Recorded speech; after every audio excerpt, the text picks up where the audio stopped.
Hi, everyone, and welcome to Feed and Grain Chat. I'm your host, Elise Schaefer, editor of Feed and Grain. This edition of Feed and Grain Chat is brought to you by Watt Global Media and feedandgrain.com.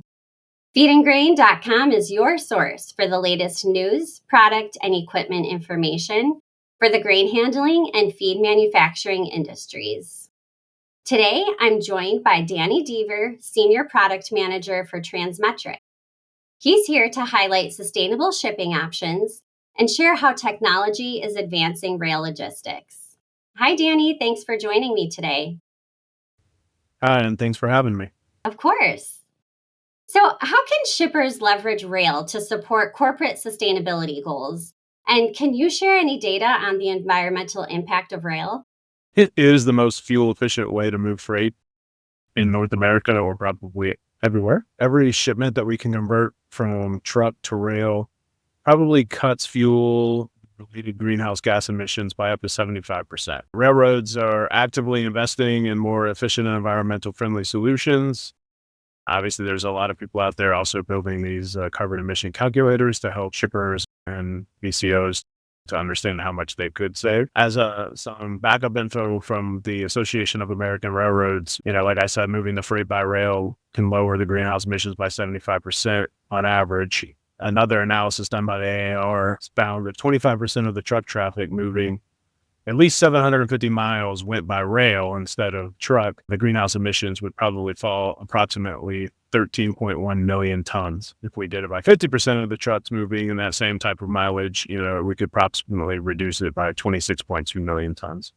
So as you can see, the more that we can move it from truck to rail, overall the environment's going to benefit. And how has technology like AI and machine learning being used today to improve efficiency and predictability for rail shippers? I can tell you, for our organization, we use AI to help with ETAs by utilizing all the massive data that we have at our organization.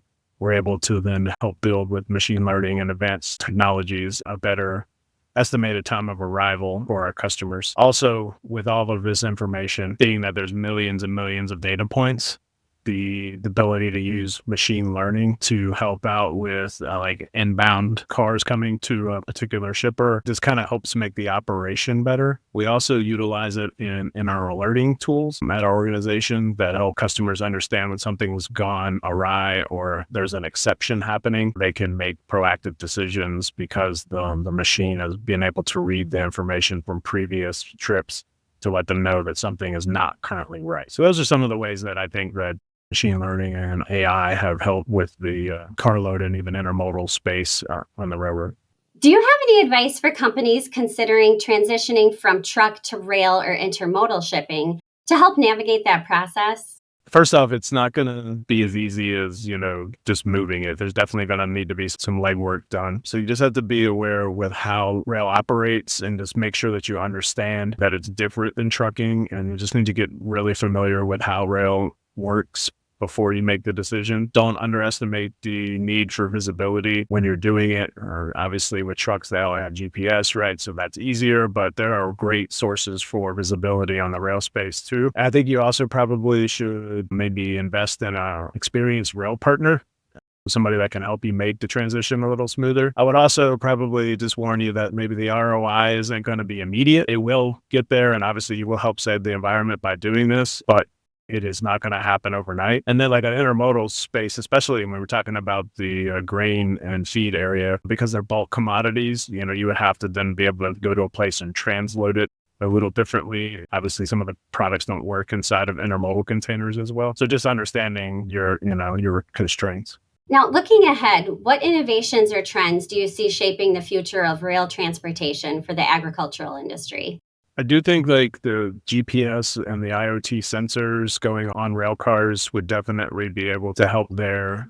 That and meshed with the car location messages will give them a greater sense of visibility, really kind of let you know what the car is doing, where the car is, and how's it feeling based on the sensors that you have. I mean, those are like the three main things to be able to understand the ability to know what's coming to you to get loaded, what's going to your customers, and just kind of really keeping your inventory for cars to know those three things. So I think that that's important. Obviously, we're going to continue to learn and do more AI and machine learning, right? And we're just going to continue to keep evolving that, and it's going to keep iterating. Those will be huge. I also think that automation of certain rail aspects will be huge. I mean, they're talking about autonomous trains.